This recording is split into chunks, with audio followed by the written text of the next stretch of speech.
It started as one of those weekends you think you'll remember for all the right reasons.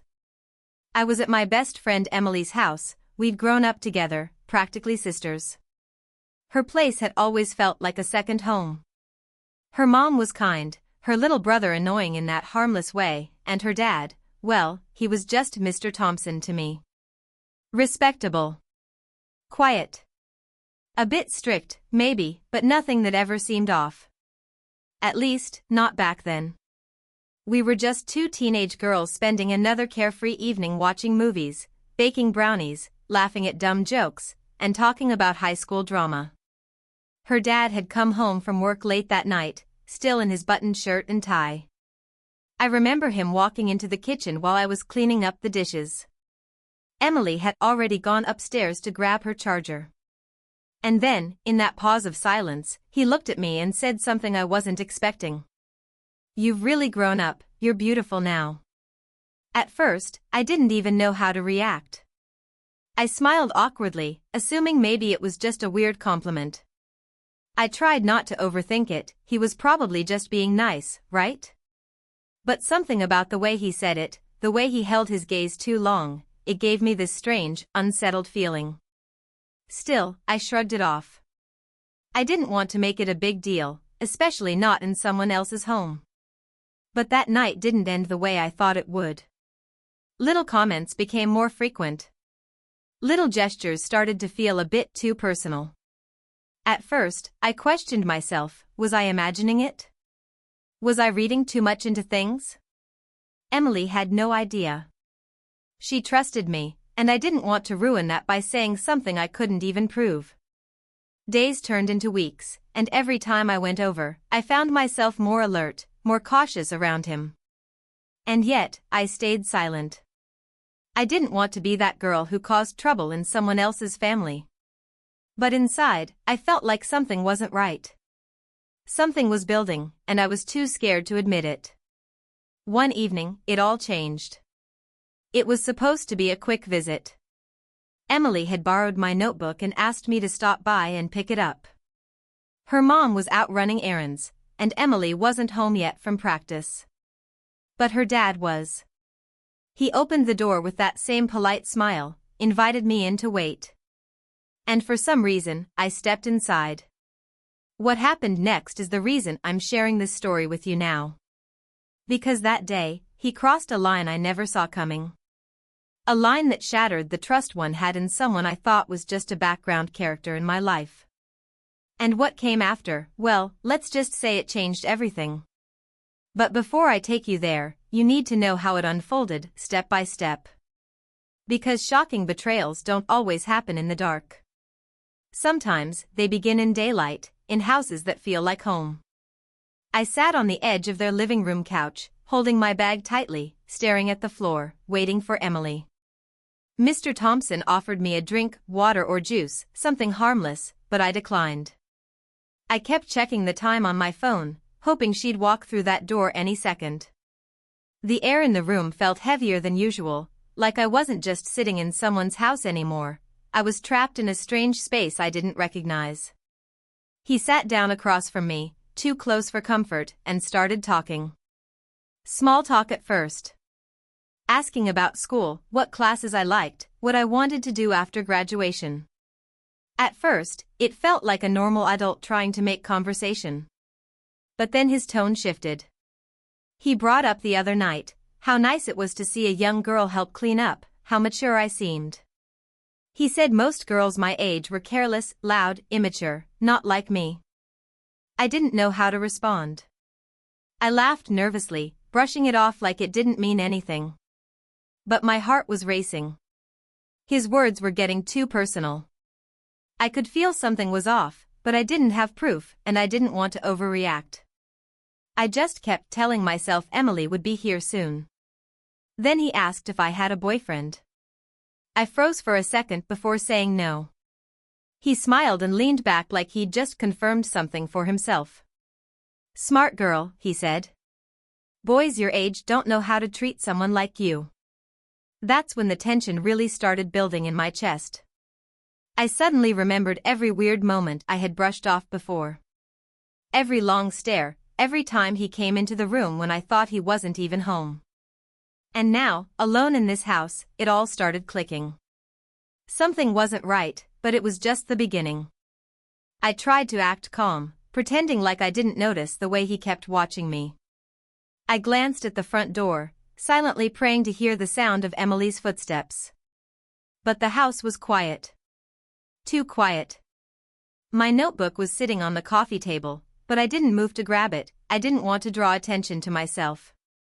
Mr. Thompson leaned forward slightly, his voice lowering as he said, "You've always stood out, you know that?" My throat tightened. I laughed awkwardly and looked away, trying to steer the conversation anywhere else, but his words stayed hanging in the air like smoke. What made it worse was that part of me still wanted to believe he didn't mean anything by it. That I was just imagining the shift. Because how do you even process something like this when it's coming from someone you've known for years? Someone your best friend calls dad? That night, I couldn't sleep. I kept replaying everything in my head, over and over. The compliments, the looks, the quiet moments that felt like they didn't belong. I started noticing how often he would walk into the room when Emily and I were hanging out. How his mood changed when I was around. The pieces were falling into place, and none of it felt right. But I still hadn't told anyone. Not Emily. Not my parents. I didn't even know how to bring it up without sounding crazy. What if I was wrong? What if I ruined her family for nothing? And yet, the weight in my chest kept growing. Things got even more complicated when Emily's mom invited me to stay over for the weekend. I didn't know how to say no without raising questions. And that weekend, it turned everything upside down. The moment I said yes to the sleepover, I regretted it. But I didn't know how to back out without sounding strange. Emily was excited, already planning snacks and movies. Her mom was warm as always, making up the guest room like she'd done a dozen times before. Everything on the surface felt so normal, and that's what made it worse. Because underneath, I felt anything but safe. That Friday night, we stayed up watching comedies, doing face masks, and gossiping like nothing was wrong. I tried to enjoy it. I tried to push the thoughts away. But every time I heard footsteps in the hallway, my body tensed. Every creak in the floor made me jump a little. Emily didn't notice. She was too relaxed, too trusting, like I used to be. At around midnight, she fell asleep beside me on the bed, phone still in her hand. I lay there staring at the ceiling, thinking I'd wait until morning, then go home and never come back. But then I heard it, a soft knock. Not on the front door. On our bedroom door. My breath caught. It was quiet, too quiet, like someone didn't want to wake anyone else. I didn't move. Maybe I imagined it. But then, another soft knock. Slower this time. More certain. My heart started pounding so loud I was sure it would wake Emily. I didn't answer. I didn't even breathe. I just kept my eyes on the door, frozen in place. The handle didn't turn, but I could hear footsteps just outside. Waiting. Then slowly fading down the hallway. I stayed awake the rest of the night, too afraid to even close my eyes. And the next morning, what I found in my bag left me completely shaken. That's when I knew I couldn't stay silent anymore. As soon as the sun came up, I got dressed quietly, trying not to wake Emily.